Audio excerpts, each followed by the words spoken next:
Hello everyone, welcome to PW only IAS. दोस्तों, उत्तर प्रदेश के लखनऊ से एक बहुत ही दुखद खबर हमें यहाँ पे देखने को मिल रही है। दरअसल में ऐसा बताया जा रहा है कि एक गेमिंग एनिमेशन सेंटर था। वहाँ पर एक एसी में आग लगी और इस वजह से उस पूरी बिल्डिंग के अंदर आपको आग के अंदर काफ़ी सारे लोग यहाँ पर आपको मरने की खबर है। ऐसा बताया जा रहा है कि लगभग 15 लोगों की डेथ हुई है और बहुत सारे लोग इंजर्ड हुए हैं और जिसमें ज़्यादातर लोग स्टूडेंट्स हैं। दोस्तों, कई बार ऐसा हमने नोटिस किया है कि कोचिंग क्लासेस के अंदर इस तरह से आग लग जाती है। और यहाँ पर भी एक मेजर रीज़न पता क्या था कि कोई यहाँ पर एग्जिट रूट नहीं था। कोचिंग गाइडलाइंस बहुत ही क्लियरली यहाँ पे बताती हैं, जो सरकार की तरफ से दी गई हैं, कि आपके कोचिंग के अंदर एक एंट्री और एक सेपरेट एग्जिट रूट होना चाहिए। पर हमने नोटिस किया है कि बार-बार ये बात होने के बावजूद भी, क्योंकि देखो ये सिर्फ पहली घटना नहीं है, भले ही यूपी के अंदर हुई हो, बट इसके पहले दिल्ली के अंदर बहुत बार ऐसी घटनाएँ हो चुकी हैं और अलग-अलग स्टेट्स के अंदर ऐसी घटनाएँ ना जाने कितनी बार हो चुकी हैं। पर तब भी हमने नोटिस किया हुआ है कि जो सेफ्टी गाइडलाइंस हैं, उनका यहाँ पे पालन कहीं पर भी नहीं होता। एट द सेम टाइम जो प्रॉपर रूट्स डेवलप करने चाहिए वो नहीं होते।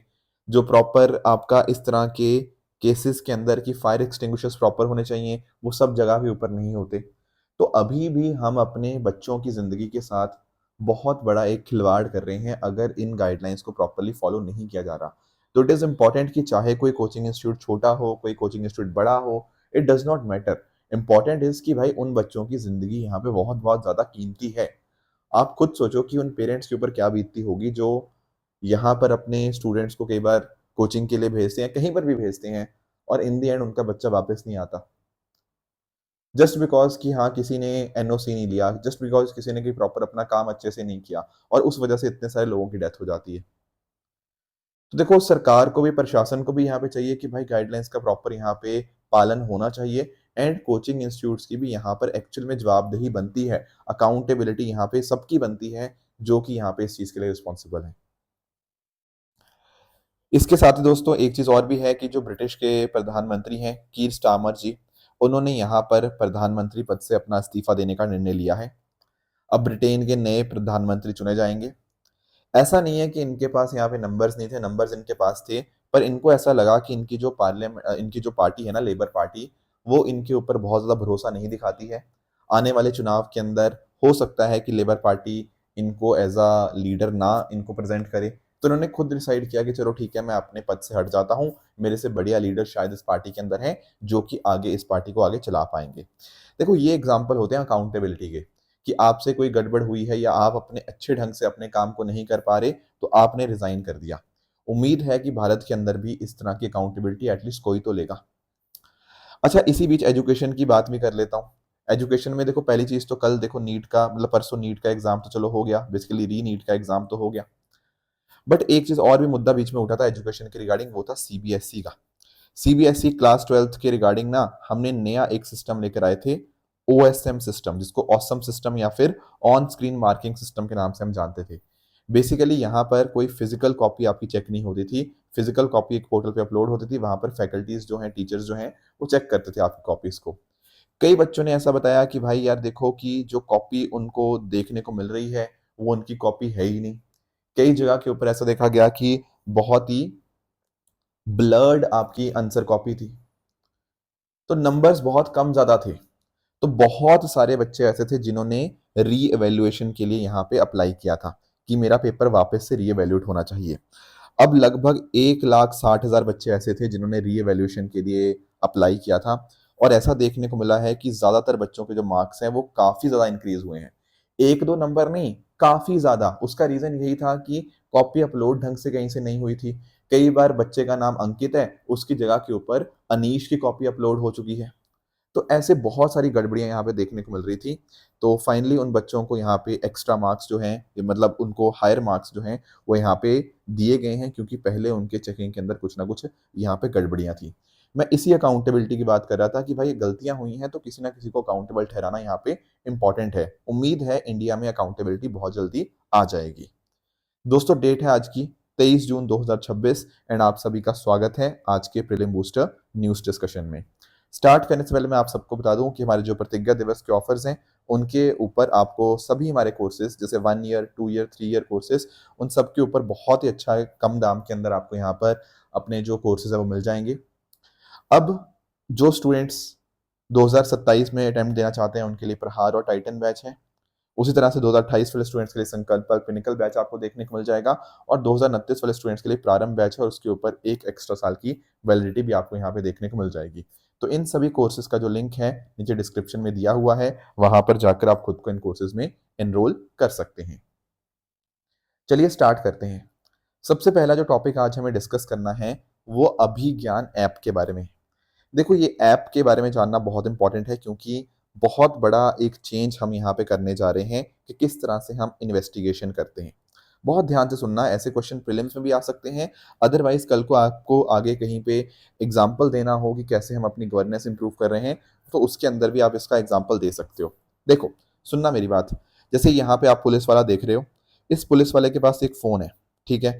अब फोन में ना एक अभिज्ञान ऐप ये डाल लेगा, ठीक है। अब इस फोन के साथ ना एक कनेक्शन होगा, किस क्या कनेक्ट होगा, एक स्कैनर कनेक्ट हो जाएगा इस फोन के साथ, मतलब पोर्टेबल, पोर्टेबल मतलब जो आप चीज आराम से हाथ में पकड़ सकते हो। तो इस फोन के साथ एक छोटा सा स्कैनर वो पुलिस ऑफिसर के पास होगा, ठीक है। मान लो रास्ते में कोई बंदा इन्होंने पकड़ा और वो चेक करना चाह रहे हैं कि क्या ये बंदा अपराधी है या नहीं है, मतलब पहले भी इसने बहुत सारे अपराध कर रखे या नहीं कर रखे, उसका फिंगरप्रिंट स्कैन करना इनको इंपॉर्टेंट लग रहा है। तो इस केस में पता क्या होगा, ये जो फोन के साथ इन्होंने स्कैनर कनेक्ट किया हुआ है वहीं पर उस स्कैनर की मदद से इस सस्पेक्ट के जो आपके फिंगरप्रिंट्स है वो स्कैन कर लिए जाएंगे। अभिज्ञान ऐप के अंदर पूरा का पूरा डेटा आपको यहाँ पे मिल जाएगा। तो इसका जो डेटा होगा ना कि इस बंदे के जो भी फिंगरप्रिंट्स थे वो मैच किए जाएंगे 1 करोड़ 30 लाख फिंगरप्रिंट्स जो हमारे पास हैं, अलग अलग जो आपके क्रिमिनल्स होते हैं उनके।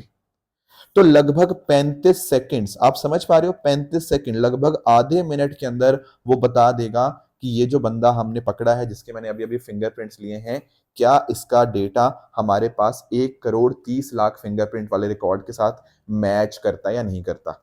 आप लोग देखते होंगे सीआईडी वगैरह जो पुराने शोज होते थे उसमें फिंगरप्रिंट लेना बड़ा ही मुश्किल हो जाता था, आपने नोटिस किया होगा। कई कई घंटे कई कई महीने कई कई दिन भी लग जाते थे कई बार आपको फिंगरप्रिंट स्कैन करने के अंदर। पर अब ये जो अभिज्ञान ऐप है ये on the spot portable device के साथ 35 सेकंड के अंदर आपका फिंगरप्रिंट स्कैन करके बता देगा कि इसका कहीं पे मैच हो रहा है या नहीं हो रहा है। आप खुद सोचो इसकी आसाम से कितना आसानी से हम बता पाएंगे कि ये बंदा क्रिमिनल है या नहीं है, इसके अगेंस्ट क्या क्या पेंडिंग केसेस हैं, क्या पहले कभी अरेस्ट हुआ या नहीं हुआ। हर एक डेटा इस पुलिस वाले को 35 सेकंड के अंदर मिल जाएगा। This is amazing amazing app जो यहाँ पे हमारे होम मिनिस्टर अमित शाह जी के द्वारा यहाँ पे लॉन्च करी गई है। तो थोड़ा सा पढ़ लेते हैं इसके बारे में। इसको डेवलप किसने किया है, NCRB, national crime record bureau के द्वारा ये जो आपका अभिज्ञान ऐप है यहाँ पे बनाई गई है। तो इसको अभी रिसेंटली लॉन्च किया गया at the 26th all India fingerprint conference 2026 और ये दरअसल में national automated fingerprint identification system का ही एक मोबाइल वर्जन या फिर एक मोबाइल ऐप आपको देखने को मिल जाएगी। ये क्या है, नेशनल ऑटोमेटेड फिंगरप्रिंट आइडेंटिफिकेशन वाला जो है NAFIS, ये दरअसल में कुछ नहीं है, ये एक रिपॉजिटरी है, इसमें डेटा है सभी के सभी का जो कि एनसीआरबी यहाँ पे मैनेज करता है। अब इसके पीछे का लीगल बेसिस क्या है, तो क्रिमिनल प्रोसीजर एक्ट हमारे पास है ना 2022 का, तो उसी के माध्यम से हम यहाँ पे डेटा वगैरह जो है यहाँ पे कलेक्ट करते हैं, फटाफट उनको यहाँ पे इतने रिकॉर्ड्स का मैच कर दिया जाएगा। हमारे पास प्रॉपर जो सेंट्रलाइज क्रिमिनल डेटाबेस है उसका डायरेक्ट इसका एक्सेस मिल जाएगा। और देखो ऐसा ना हो कि कोई भी रैंडम पुलिस वाला इसको एक्सेस कर पाए, ऐसा भी नहीं है, ऐसा मत समझना कि कोई भी बंदा आपको उठाएगा और आपको पकड़ के इसके साथ मैच कर लेगा, नहीं। यहाँ पर सिर्फ और सिर्फ कुछ ऑथराइज्ड ऑफिशियल्स ही हैं जो यहाँ पर इसका एक्सेस कर पाएंगे। तो एक 2 फैक्टर ऑथेंटिकेशन यहाँ पे इंश्योर किया जा रहा है ताकि अनऑथराइज्ड लोगों के पास इसका एक्सेस ना जा पाए। तो काफी तेजी से हमारा इन्वेस्टिगेशन हो पाएगा। ऑफिसर की जो ठीक है ना, ऑफिसर को भी एक आइडिया लग पाएगा कि यार ये बंदा कितना डेंजरस है कितना नहीं है डेंजरस, है ना। और आपस में एजेंसीज के बीच में भी कोऑर्डिनेशन बन पाएगा क्योंकि पुलिस फोर्सेस और इन्वेस्टिगेटिव एजेंसीज जितना अच्छे से साथ मिलकर काम करेंगी उतना ही ज्यादा हम यहाँ पर अपनी जो इन्वेस्टिगेशन प्रोसेस है उसको यहाँ पे बेहतर कर पाएंगे। तो ये जो सारा लॉन्च हुआ ये कहाँ हुआ, it was launch as the 26th all India fingerprint conference 2026। ये दरअसल में जो कॉन्फ्रेंस होती है ये एनसीआरबी ही यहाँ पे करवाती है under the ministry of home affairs.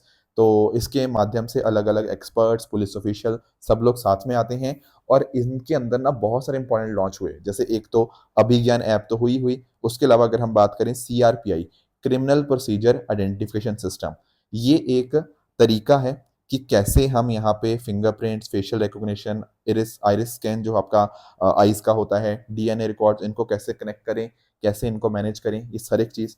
उसके अलावा ई फोरेंसिक्स 2.0, फोरेंसिक्स आप जानते होंगे, ठीक है? जैसे आपने डॉक्टर सालुंके को देखा होगा, ठीक है ना? तो उसी तरह से यहाँ पे फोरेंसिक्स लैबोरेटरीज़ कैसे काम करती हैं, कैसे एविडेंस को सही ढंग से यहाँ पे आप स्टडी करते हो, उनको कलेक्ट करते हो, वो सारी चीज़ें, उसके लिए एक डिजिटल वर्कफ्लो बना दिया गया है, डिजिटली काम होगा। ई प्रोसिक्यूशन 2.0 हो गया, ठीक है? उसके अंदर भी यही है कि मान लो कि कल को आपने किसी को पकड़ा, पर आपने उसका जो केस है, वो जल्दी यहाँ पे आपने एक्सपेडाइट करवाना है, जल्दी से जल्दी सज़ा दिलवानी है, तो उसके लिए रियल टाइम कोऑर्डिनेशन के लिए ई प्रोसिक्यूशन 2.0 भी यहाँ पे आ चुका है। तो ये कुछ बातें थी जो आपको एनसीआरबी के बारे में यहाँ पे क्लियरली पता होनी चाहिए।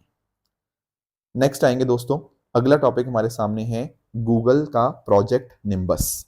थोड़ा समझेंगे। देखो पहली बात तो ये समझना, ये जो प्रोजेक्ट निम्बस है ना, ये सिर्फ गूगल का नहीं है, गूगल और अमेजोन तो है ही है, और साथ में है आपकी इजरायली गवर्नमेंट।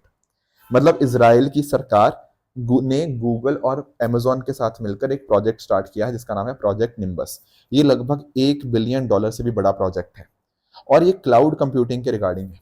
तो पॉइंट पता क्या है, गूगल और अमेजोन आपकी इजराइल की सरकार को क्लाउड इंफ्रास्ट्रक्चर देंगे, डेटा स्टोरेज देंगे, आर्टिफिशियल इंटेलिजेंस सर्विसेज देंगे, डिजिटल सर्विसेज प्रोवाइड करेंगे। तो यानी कि बड़ी बड़ी जो टेक्नोलॉजी कंपनी है ना, वो इजराइल की सरकार के लिए कुछ काम कर रही है, ठीक है? अब ये 2021 में स्टार्ट हुआ था, अब 7 साल के लिए वैसे तो, पर आगे जाके इसको फर्दर एक्सटेंड कर दिया जाएगा 23 ईयर्स के लिए। तो सरकारी कामकाज के अंदर इंपॉर्टेंट काम यहाँ पे आपका गूगल और अमेजोन यहाँ पे करेंगे। ये है आपका प्रोजेक्ट निम्बस। जैसे गूगल की तरफ से गूगल क्लाउड है, अमेजोन की तरफ से अमेजोन वेब सर्विस है, तो इस तरह से ये सारी चीजें इनको प्रोवाइड की जा रही हैं। अब बट ये जो प्रोजेक्ट है ना, बहुत ज्यादा कंट्रोवर्सीज में है। क्यों? क्योंकि देखो यहाँ पर ना, ये बड़ी बड़ी टेक्नोलॉजी कंपनीज के पास भी बहुत पावर है। किसी को भी यहाँ पर सर्वेलेंस करना हो, ये भी करवा सकती हैं एआई के माध्यम से। अब देखो, अगर गूगल की ये टेक्नोलॉजी, अगर अमेजोन की ये टेक्नोलॉजी इजराइल की सरकार के पास आ रही है, इसका मतलब क्या है भाई? इजराइल इन सब का इस्तेमाल करेगा पैलेस्टीनियंस के अगेंस्ट, है ना? पैलेस्टीनियंस की मॉनिटरिंग करेगा। कहीं पर भी कुछ भी ह्यूमन राइट्स होते हैं तो उसमें वो टेक्नोलॉजी का इस्तेमाल करके ये सारे अपने अपने ऑपरेशन इनडायरेक्टली रन कर सकता है। तो भाई एआई का इस्तेमाल कर रहा है इजराइल गूगल और अमेजोन की मदद से पैलेस्टीनियंस को दबाने के लिए, ऐसा यहाँ पर आरोप है इस पर्टिकुलर प्रोजेक्ट निम्बस के ऊपर। तो भाई देखो, इस यहाँ पर कॉर्पोरेट एथिक्स कहाँ गए? गूगल और अमेजोन के एथिक्स कहाँ गए यहाँ पे? ठीक है ना? उनकी सर्विसेज इस तरह से इस्तेमाल हो रही हैं कि आम लोगों की, जो पैलेस्टीनियन के आम लोग हैं, उनको नुकसान पहुंचाने के लिए इंटरनेशनल ह्यूमैनिटेरियन लॉ को आपका एक तरह से वायलेशन है, एक तरह से ये। तो बहुत ज़्यादा डिबेट इसके रिगार्डिंग उठ गई है कि क्या इस तरह से टेक्नोलॉजी के इनोवेशन का हम इस्तेमाल कर सकते हैं या गलत इस्तेमाल इस तरह से किया जा सकता है। तो ये है आपका प्रोजेक्ट निम्बस। तो अभी पता क्या हुआ कि जहां जहां पे गूगल के सीईओ सुंदर पिचई जा रहे हैं, उनको काले झंडे यहाँ पे दिखाए जा रहे हैं। जैसे अभी वो स्टैनफोर्ड यूनिवर्सिटी गए थे, तो वहां पर भी उनको काले झंडे दिखाए गए। 100 से भी ज्यादा बच्चों ने उनके स्पीच से वॉकआउट कर दिया कि भाई कैसा ये प्रोजेक्ट आपने यहाँ पे किया है। पैसा कमाने के लिए आप किसी के साथ भी कॉन्ट्रैक्ट कर लोगे, पैसा कमाने के लिए क्या ह्यूमैनिटेरियन लॉ को आप साइड में रख दोगे? ये सारा डिबेट आज के समय चल रही है, इसीलिए हमें प्रोजेक्ट निम्बस के बारे में पता होना चाहिए। आगे आएंगे दोस्तों, अगला टॉपिक हमने जो डिस्कस करना है वो बायोचार के रिगार्डिंग है। थोड़ा सा अंडरस्टैंड करेंगे। देखो कई बच्चों को ये टॉपिक्स मुश्किल लगते हैं बायोचार वगैरह के, पर आपको बिल्कुल नहीं घबराना, बहुत ही बेसिक भाषा में मैं आपको समझाऊंगा। देखो, जब मैं बात करता हूँ ना बायोचार की, तो प्लीज समझना, बायोचार क्या होता है? ये एक कार्बन रिच मटेरियल होता है, ऐसा मटेरियल जिसमें कार्बन बहुत ज्यादा है। पर इसमें वर्ड देखो क्या है, वर्ड है बायो। बायो का मतलब क्या है कि ये जो चीज है ना, ये दरअसल में बायोमास को गर्म करके बनी है, हीट करके। बायोमास मतलब जिसमें ऑर्गेनिक मैटर हो। जैसे फॉर एग्जांपल आपका, आप लोगों ने देखा होगा ना स्टबल, स्टबल आपने देखा होगा, जैसे अपनी फसलों को काट देते हैं, जो बाद में हिस्सा बच जाता है उसको बोलते हैं स्टबल। अब वो हो गया, है ना? बैम्बू हो गया, एनिमल मैन्योर हो गया, शुगर केन का बचा हुआ हिस्सा हो गया, चावल का बचा हुआ हिस्सा हो गया। उन सब का इस्तेमाल करके, उन सबको हीट करके जो आपका इन दी एंड आपका जो प्रोडक्ट या मटेरियल बना, उसको हम बोलेंगे बायोचार, जो कि आपका काफी ज्यादा कार्बन रिच होता है। ठीक है, अब इसको बनाया कैसे जाता है? सिंपल, बायोमास को आपको हीट करना है और बहुत अच्छे खासे टेम्परेचर पे, मतलब 300 से 700 डिग्री सेंटीग्रेड के ऊपर आपको हीट करना है। पर ध्यान रखना, यहाँ पर ऑक्सीजन या तो लिमिटेड होगी या ना होगी, मतलब ऑक्सीजन या तो होगी नहीं या फिर होगी तो बहुत ही लिमिटेड क्वांटिटी के अंदर होगी। और इसका आउटपुट क्या निकल के आएगा? इसका आउटपुट निकल के आएगा एक तो बायोचार, बायोमास को हीट किया तो वहां से निकल के आया बायोचार जो कि कार्बन रिच है। इसके अलावा बायो ऑयल भी निकल के आता है यहाँ पे। और इसके अलावा यहाँ पर आपको मिलती है सिंथेटिक गैस है जिसको हम लोग सिन गैस बोलते हैं।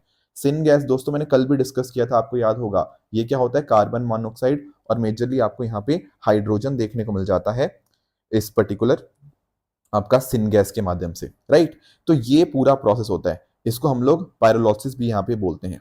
अब सवाल आता है कि इस सब का फायदा क्या, हम क्यों कर रहे हैं ये काम, बायोचार का फायदा क्या है, ये क्यों बनाया जा रहा है? देखो एक चीज तो आप नोटिस करो, ये स्टबल है ना, स्टबल मैंने बताया ना, इसी को हीट करना है। अब अगर आप स्टबल को जला देते हो, जैसे बहुत सारे किसान स्टबल को जला देते हैं, तो उससे एक तो एनवायरमेंट का नुकसान होता है, तो एनवायरमेंट पोल्यूट होता है, तो वो एक दिक्कत आती है, ग्रीन हाउस गैसेज मिशन हमारे यहाँ पे बढ़ जाते हैं। दूसरी बात ये है कि हमारा जो एग्रीकल्चर है ना, उसके अंदर हम बायोचार डाल सकते हैं। बायोचार जो बन गया, फाइनल प्रोडक्ट आपका बना, अगर आप उसको अपनी मिट्टी में डालोगे, उससे मिट्टी की फर्टिलिटी बेहतर होगी, पानी रिटेंशन कैपेसिटी अपनी बेहतर होगी, न्यूट्रिएंट ज्यादा अच्छे से अवेलेबल हो पाएंगे और माइक्रोब्स भी अच्छे से एक्टिविटी उनकी यहाँ पे परफॉर्म हो पाएगी, तो क्रॉप प्रोडक्टिविटी भी इससे इंप्रूव होगी। तो हमारी कोशिश यही है कि भाई हम अपने किसानों को ये इंश्योर करें कि बायोचार अवेलेबल करवाएं, ठीक है ना। ताकि बायोचार उनके पास होगा तो हमारे पास फायदा यही होगा कि इन्वायरमेंट भी अच्छा रहेगा and at the same time हमारी सॉइल फर्टिलिटी भी इंप्रूव हो पाएगी। नहीं तो पता क्या होता है, हम हर साल million ton of crop residue waste कर देते हैं, उसको जला देते हैं, उससे एयर पोल्यूशन भी होता है, ग्रीन हाउस गैस इमिशन भी होती है और सॉइल की फर्टिलिटी भी खराब ही रहती है। तो यही इसका सोल्यूशन क्या है? बायोचार। तो बायोचार क्या है? चारकोल लाइक सब्सटेंस है जो ऑर्गेनिक मटेरियल को बर्न करके हमारे सामने यहाँ पे मिलता है, काफी क्लीनर है बाकी फॉर्म से एंड ये काफी स्टेबल भी आपको देखने को मिल जाएगा। रॉ मटेरियल मैंने आपको बता दिया कि प्लांट के बचे हुए हिस्से हुए, वुड चिप्स हुआ, मेन्योर हुआ, ये सब का इस्तेमाल कर लेंगे और प्रोडक्ट क्या निकलेगा? बायोचार, सिन गैस और आपका बायो ऑयल। ठीक है, बायोचार में लगभग 70% आपको कार्बन देखने को मिल जाता है और काफी स्टेबल होता है, मिट्टी में 100 से 1000 साल तक यहाँ पे ये रह सकता है। भारत हर साल लगभग 60 मिलियन मैट्रिक टन जो है एग्रीकल्चर रेजिड्यू यहाँ पे प्रोड्यूस करता है एंड अगर हमने इसको इस्तेमाल कर लिया तो बहुत बड़े स्तर के ऊपर हम यहाँ पे प्रोड्यूस कर पाएंगे बायोचार। अगर इस वेस्ट का हम लगभग 30 से 50% यूटिलाइज कर लेना तो 15 से 26 मिलियन टन बायोचार हम इससे प्रोड्यूस कर सकते हैं, जिससे 0.1 gigaton of carbon dioxide equivalent हटाई जा सकती है। तो कार्बन रिमूवल का या कार्बन सिंक की तरह यहाँ पे काम करेगा। बाकी इसके अलावा सिन गैस भी बनेगा, सिंथेटिक गैस, वो भी अपने आप में काफी अच्छी गैस है। तो अगर हम बात करें, अगर हम 20 से 30 मिलियन टन हम एनुअली यहाँ पे जनरेट करें सिन गैस, तो उसके माध्यम से हमारा 0.5% टू 0.7% भारत की एनुअल इलेक्ट्रिसिटी यहाँ पे प्रोड्यूस कर पाएगा सिन गैस के माध्यम से। फिर बायो ऑयल की बात करें तो ये जो ऑयल हमारा निकलेगा तो इसकी वजह से डीजल और कैरोसिन की जी हम इस्तेमाल करते हैं वो कम हो पाएगा, कच्चे तेल पे हमारी डिपेंडेंस कंपैरेटिवली कम हो पाएगी और 2% फॉसिल फ्यूल इमिशन हम कम कर पाएंगे। तो भाई फायदे ही फायदे हैं बायोचार को लिए, ठीक है ना। तो बायोचार से क्रॉप रेजिड्यू उतना नहीं होगा, डिग्रेडेड सॉइल, हमारी सॉइल जो खराब हो गई है उसकी फर्टिलिटी हम वापस इंप्रूव कर पाएंगे, है ना। क्लाइमेट स्मार्ट एग्रीकल्चर हो पाएगा, पानी की होल्डिंग कैपेसिटी जो मिट्टी की होती है अच्छी हो पाएगी, न्यूट्रिएंट बेहतर हो पाएंगे, ये सारे फायदे आपको यहाँ पे देखने को मिल जाते हैं। So that is why biochar becomes very very important. देखो यूपीएससी में क्वेश्चन पहले भी आए हैं इस टॉपिक के रिगार्डिंग, आगे भी आ सकते हैं, तो इसके फायदे नुकसान भी और बायोचार बनता कैसे है उसके बारे में भी क्वेश्चन यहाँ पे पूछ सकता है। तो पायरोलॉसिस आप एक बात तो ध्यान में रखिएगा, उसके साथ ही साथ यहाँ पे आपको ध्यान रखना है कि लिमिटेड ऑक्सीजन यहाँ पे होती है, ठीक है ना। बायो ऑयल और बायो सिन जो सिन गैस है वो बायो प्रोडक्ट यहाँ पे बनते हैं एंड लंबे समय तक कार्बन सिंक के तौर के ऊपर आपका काम करता है बायोचार, ये बात आप ध्यान में रखेंगे। आगे आएंगे दोस्तों, अगला टॉपिक हमारा राखी गढ़ी स्केलेटन के बारे में है।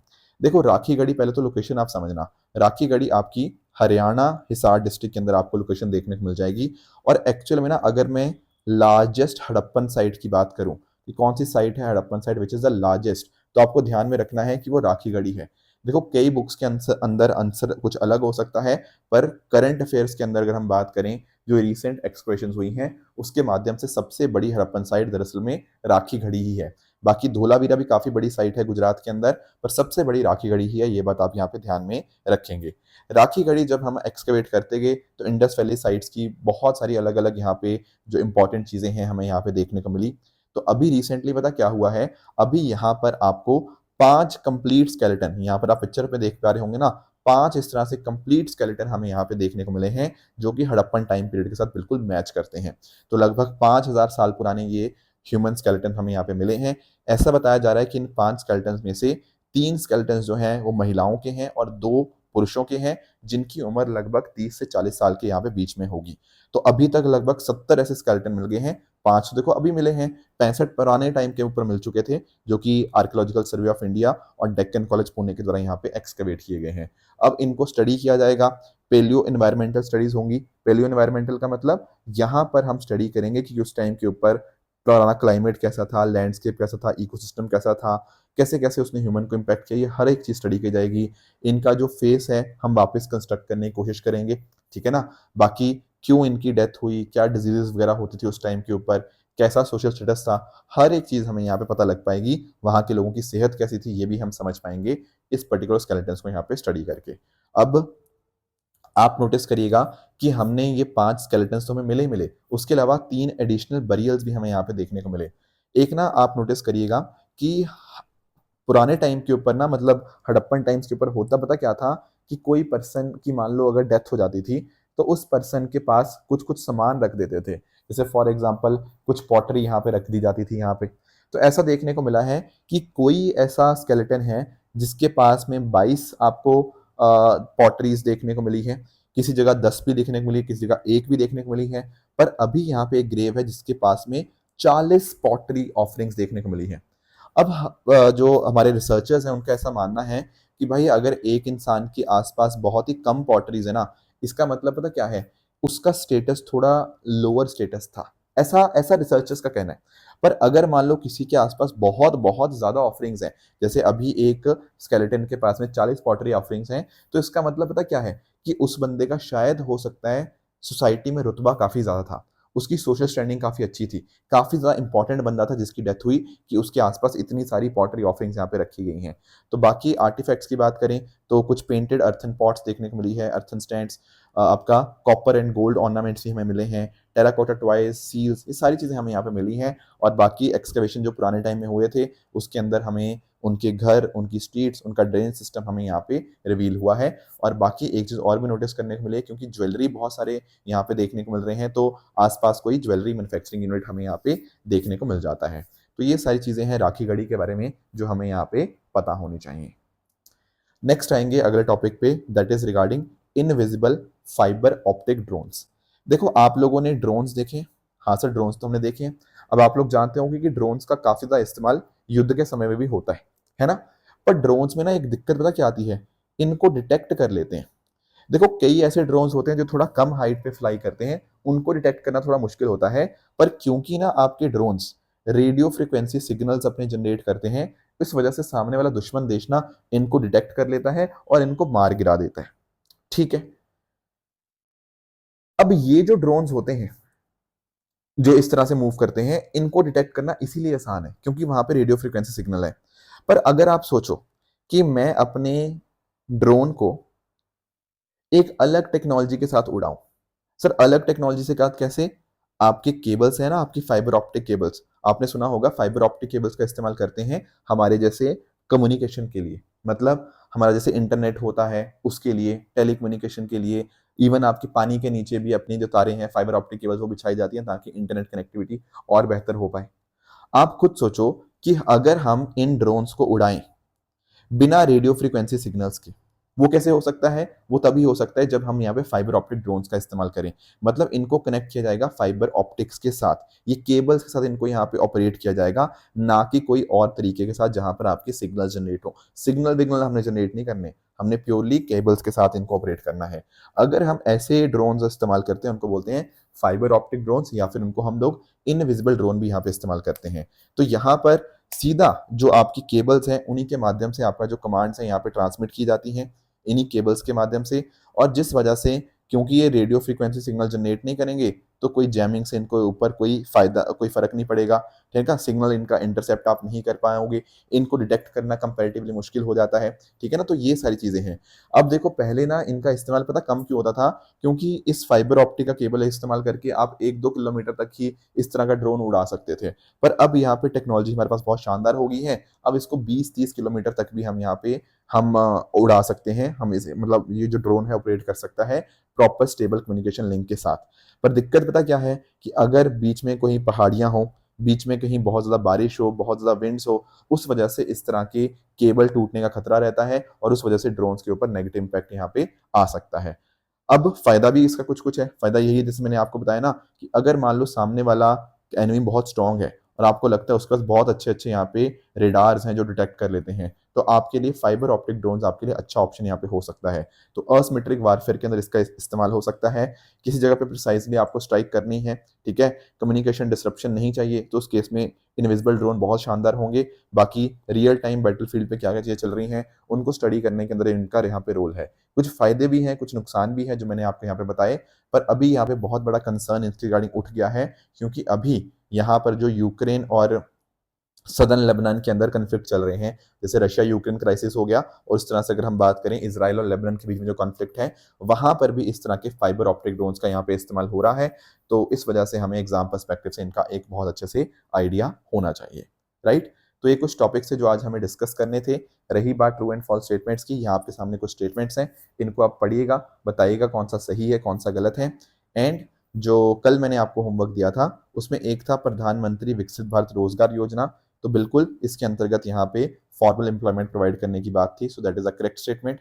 फाइनेंशियल एक्शन टास्क फोर्स की बात करें तो क्या ये एक एनजीओ है? नहीं, ये एक इंटर गवर्नमेंटल ऑर्गेनाइजेशन है जो कि दुनिया भर के लिए ग्लोबल स्टैंडर्ड बनाती है कि कैसे मनी लॉन्ड्रिंग को टैकल करना है, कैसे टेररिस्ट फाइनेंसिंग और कैसे वेपन ऑफ मास डिस्ट्रक्शन की फाइनेंसिंग को यहाँ पे रोकना है। इसलिए सेकंड स्टेटमेंट गलत होगा। तीसरा, कंट्री पार्टनरशिप फ्रेमवर्क की बात करें तो देखो पॉइंट पता क्या है, इसमें रोल तो वर्ल्ड बैंक का है पर यहाँ लिखा है विदाउट वर्ल्ड बैंक और ये सोलली बाय, नहीं नहीं नहीं, ऐसा नहीं है। वर्ल्ड बैंक जो ग्रुप है ना, वो एक रोड मैप देता है कि कैसे उस पर्टिकुलर कंट्री की डेवलपमेंट प्रायोरिटीज को हम सपोर्ट कर सकते हैं, इसीलिए तीसरा स्टेटमेंट भी यहाँ पे आपका इनकरेक्ट बन जाएगा। तो यही थी हमारी आज की डिस्कशन। आप सब लोग हार्डवर्क करते रहो ऐसे ही। All the very best. Thank you so much. जय हिंद।